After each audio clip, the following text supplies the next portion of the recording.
Assalamualaikum warahmatullahi wabarakatuh. Perkenalkan, nama saya Wulandari. Di sini, pada video ini, saya akan menjelaskan tentang daya ikat hukum internasional, serta dua teori utama yang menjelaskannya, yaitu teori monisme dan teori dualisme. Selain itu, saya juga akan menggunakan kedua teori ini tersebut sebagai pisau analisis untuk menjawab pertanyaan penting. Indonesia menganut aliran dualisme atau monisme. Hukum internasional merupakan seperangkat aturan yang mengatur hubungan antar negara dan subjek hukum internasional lainnya. Berbeda dengan hukum nasional yang berlaku dalam suatu negara, hukum internasional berlaku lintas negara. Pertanyaannya kemudian adalah bagaimana hukum internasional bisa mengikat suatu negara? Apakah otomatis berlaku atau harus melalui proses terlebih dahulu? Untuk menjawab pertanyaan itu, para ahli hukum membentuk dua teori besar, yaitu teori monisme dan teori dualisme. Kedua teori ini bukan sekedar konsep abstrak, melainkan alat analisis untuk memahami hubungan antara hukum nasional dan hukum internasional dalam praktik ketatanegaraan. Teori monisme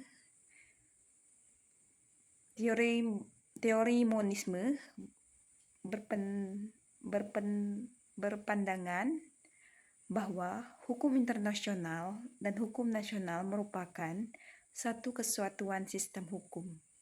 Dalam pandangan ini, keduanya tidak dipisahkan secara tegas, yang artinya hukum internasional dapat langsung berlaku dalam hukum nasional tanpa perlu diubah terlebih dahulu menjadi undang-undang nasional. Pendukung teori monisme beranggapan bahwa hukum pada dasarnya bersumber dari suatu sistem norma yang sama. Negara hanya bagian dari masyarakat internasional, sehingga aturan internasional secara logis harus dapat langsung berlaku di dalam negara. Teori monisme terbagi menjadi dua bentuk. Yang pertama, monisme dengan primat hukum internasional. Dalam pandangan ini, hukum internasional memiliki kedudukan lebih tinggi daripada hukum nasional. Jika terjadi pertentangan antara keduanya, maka hukum internasional harus diutamakan. Negara tidak boleh membuat hukum nasional yang bertentangan dengan kewajiban internasionalnya. Yang kedua, monisme dengan primat hukum nasional. Dalam hukum ini, hukum nasional tetap dianggap lebih tinggi, walaupun hukum internasional diakui sebagai bagian dari sistem hukum. Jika terjadi konflik, maka hukum nasional yang diprioritaskan. Intinya, dalam teori monisme, hukum internasional bisa langsung mengikat warga negara tanpa harus memulai proses transformasi atau ratifikasi khusus dalam bentuk undang-undang nasional. Selanjutnya, yang kedua ada teori dualisme. Berbeda dengan monisme, teori dualisme menyatakan bahwa hukum internasional dan hukum nasional adalah dua sistem hukum yang terpisah dan berdiri sendiri. Keduanya memiliki sumber, subjek, dan struktur yang berbeda. Menurut teori dualisme, hukum nasional berlaku untuk warga negara dalam wilayah suatu negara. Sementara hukum internasional berlaku untuk hubungan antar negara. Karena keduanya berbeda sistem, maka hukum internasional tidak dapat langsung berlaku dalam hukum nasional agar dapat diterapkan di dalam negeri. Aturan internasional harus terlebih dahulu diubah menjadi hukum nasional melalui proses legislasi. Proses ini disebut transformasi atau ratifikasi. Dengan kata lain, suatu perjanjian internasional baru bisa mengikat secara langsung di dalam negara. Setelah disahkan menjadi undang-undang atau peraturan nasional, teori dualisme menekankan kedaulatan negara. Negara dianggap sebagai pihak yang berdaulat penuh atas hukum yang berlaku di wilayahnya. Oleh karena itu, hukum internasional tidak bisa otomatis mengikat tanpa persetujuan negara tersebut. Selanjutnya, ada perbandingan antara monisme dan dualisme. Perbedaan utama kedua teori dapat diringkas sebagai berikut. Monisme memandang hukum internasional dan nasional sebagai satu sistem, sedangkan dualisme melihat keduanya sebagai dua sistem berbeda. Monisme memungkinkan hukum internasional berlaku langsung, sedangkan dualisme mensyaratkan pengesahan terlebih dahulu. Monisme cenderung menekankan kesatuan hukum global, sedangkan dualisme menekankan kedaulatan negara. Perbedaan ini sangat penting karena menentukan bagaimana suatu negara menjalankan kewajiban internasionalnya. Hukum yang menganut monisme akan lebih mudah menerapkannya.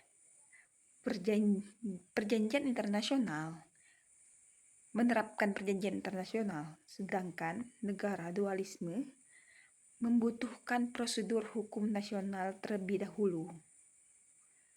Selanjutnya, di sini kita akan menganalisis teori sebagai pisau. Istilah pisau analisis berarti teori digunakan sebagai alat untuk menilai atau mengkaji suatu fenomena. Dalam konteks ini, teori monisme dan dualisme digunakan untuk menganalisis sistem hukum suatu negara. Selanjutnya, analisis sistem hukum Indonesia. Sekarang kita gunakan teori tersebut untuk menganalisis Indonesia. Dalam sistem hukum Indonesia, perjanjian internasional tidak otomatis berlaku. Ada proses yang harus dilalui sebelum suatu perjanjian bisa mengikat secara nasional. Konstitusi Indonesia mengatur bahwa perjanjian internasional tertentu harus mendapat persetujuan lembaga legislatif. Setelah itu, barulah dibuat undang-undang, ratifikasi, atau peraturan presiden sebagai bentuk pengesahan. Yang artinya, walaupun pemerintah sudah menandatangani perjanjian internasional, isi perjanjian itu belum bisa diterapkan di dalam negeri sebelum disahkan menjadi hukum nasional. Pengadilan dan aparat penegak hukum tidak langsung menggunakan aturan internasional tanpa dasar hukum internasional. Ciri tersebut menunjukkan bahwa hukum internasional harus ditransformasikan terlebih dahulu ke dalam hukum nasional. Mekanisme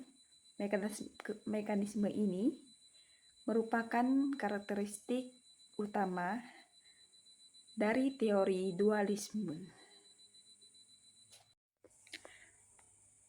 Selanjutnya, alasan Indonesia cenderung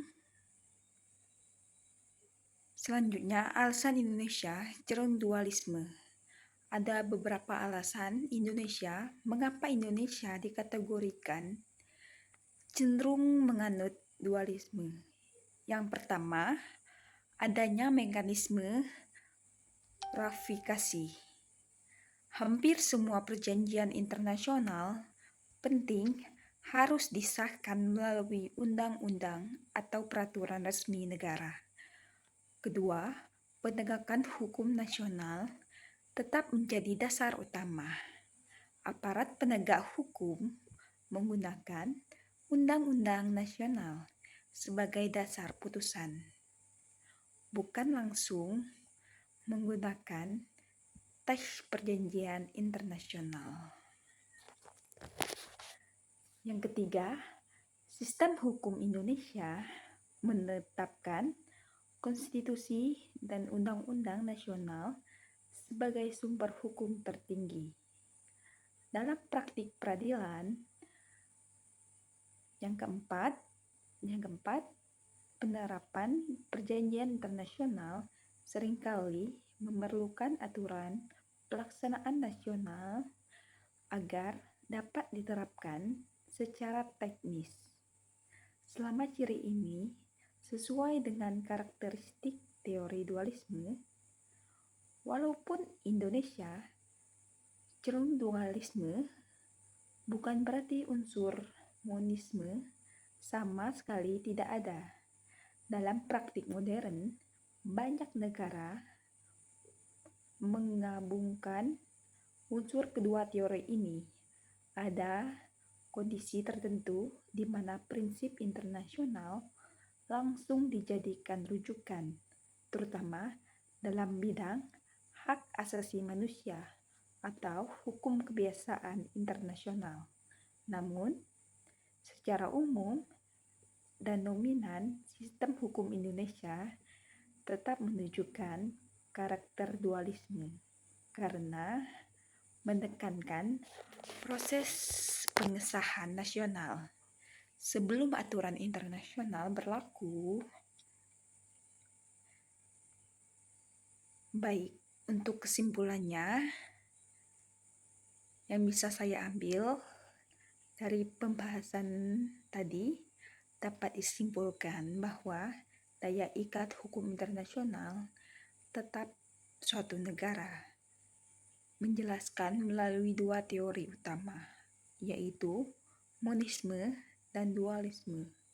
Monisme memandang hukum internasional dan nasional sebagai satu sistem sehingga aturan internasional dapat langsung berlaku. Sementara itu, dualisme memandang keduanya sebagai sistem hukum terpisah, sehingga hukum internasional harus diubah terlebih dahulu menjadi hukum nasional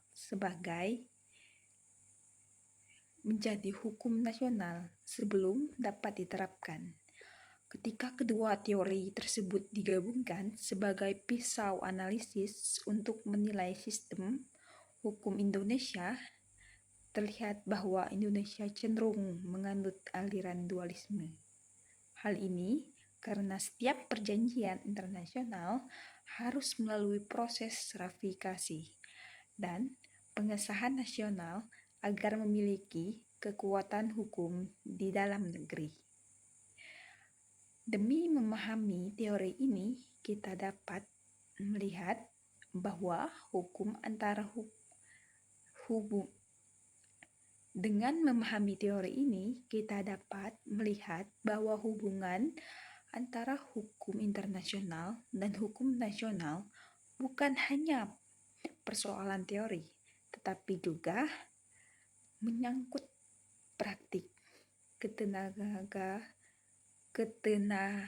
ketenagaraan, kedaulatan negara, dan mekanisme pembentukan hukum.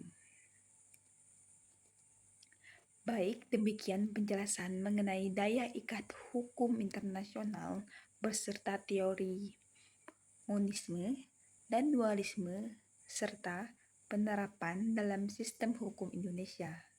Semoga penjelasan ini membantu teman-teman memahami bagaimana hukum internasional bekerja dan bagaimana negara menetapkan dalam sistem hukumnya. Baik, saya Wulandari, saya akhiri. Terima kasih.